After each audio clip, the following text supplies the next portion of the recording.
Miyazaki rate jamais une occasion de dire du mal de Disney et en même temps, il en est sans doute le plus grand héritier. C'est quelqu'un qui est né en 41, qui a grandi sous l'occupation américaine du Japon, ce qui n'avait pas l'air très très fun comme période, et qui a été gavé, mais au sens propre, parce qu'il y a vraiment une opération d'acculturation, d'américanisation du Japon à cette époque-là. Ce qui est intéressant, c'est que les Japonais se le font approprier ça et ont réussi à intégrer dans le manga plein d'influences américaines, mais à les remettre à leur sauce. Et c'est une chose qui fait la puissance du manga et qui fait que le manga est un genre extrêmement mondialisé en fait. Et Miyazaki a repris tout cet univers de Disney très animal, animalier, animaliste, mais là encore l'a refait à sa sauce et il s'amusait à inverser plein de codes. Les personnages de Disney, les animaux de Disney tendent toujours vers l'humain.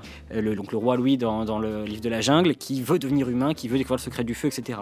Et on tend toujours vers l'humain. La bête veut se transformer en prince charmant, la petite sirène veut se transformer en princesse charmante. Et là, au contraire, les animaux sont très animaux, et même quand ils sont divins, ils sont très divins.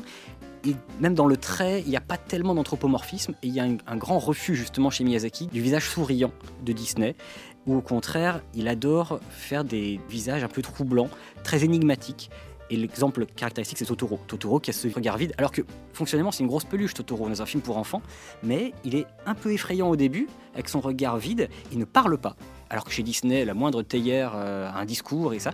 Il y a énormément de personnages complètement muets chez Miyazaki, et là aussi, ça donne une vraie altérité, une étrangeté, qui est une vraie relation médiée avec alors soit des animaux, soit des esprits, soit d'autres types de créatures. C'est assez fin comme propos parce que ça écarte d'une vision un peu kitsch de la nature qu'on impose souvent aux enfants, ce que j'avais appelé dans un précédent travail la peluchisation de la biodiversité, où en fait tous les animaux sont vos amis. Et chez Miyazaki, les animaux, ils interagissent très fort, mais c'est pas forcément vos amis. Et ça, c'est très intéressant et vraiment très très original, je trouve, chez Miyazaki, surtout par rapport à ce qu'on impose souvent aux enfants.